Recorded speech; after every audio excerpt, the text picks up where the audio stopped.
Hallo Deutschstudenten, Servus und guten Tag allerseits. Ich freue mich darauf, wieder ein Video zu machen. In diesem Video lernen wir Imperativ. Also beginnen wir. The imperative form of the verb in German expresses commands, makes requests, and gives advice.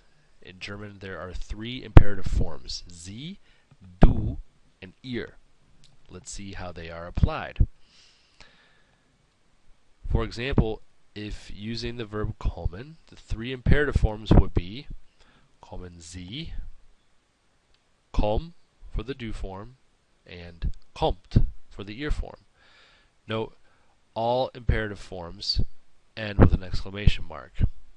Note too that only the Sie form includes the pronoun. The do and ihr form do not include the pronouns do and ihr respectively.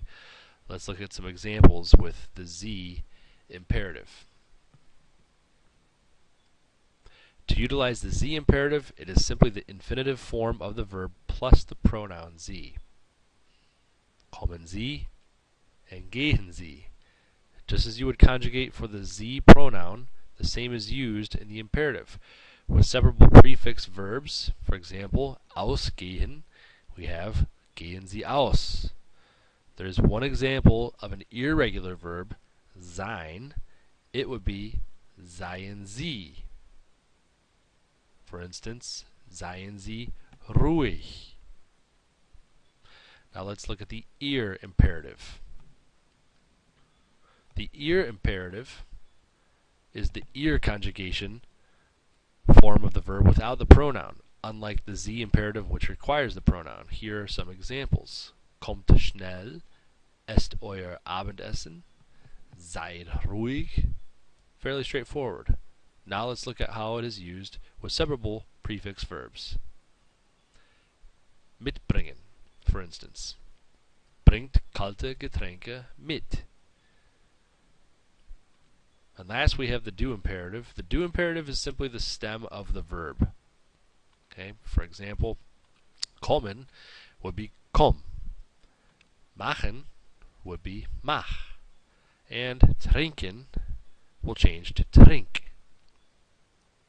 There are a few rules to adhere to when using the do imperative.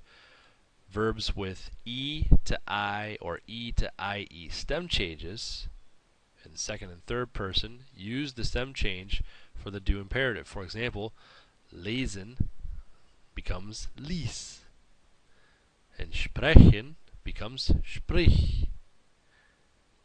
Now, verbs with the A to umlaut A or AU to umlaut AU stem changes in the second or third person drop the umlaut for the do imperative.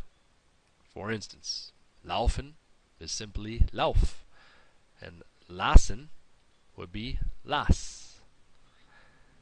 Another verb type would be those stem endings in D or T.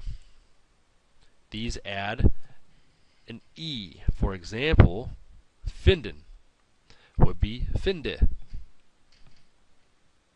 And just like the verb sein when using the Sie imperative, the verb sein, which becomes sei, is the irregular in the do imperative.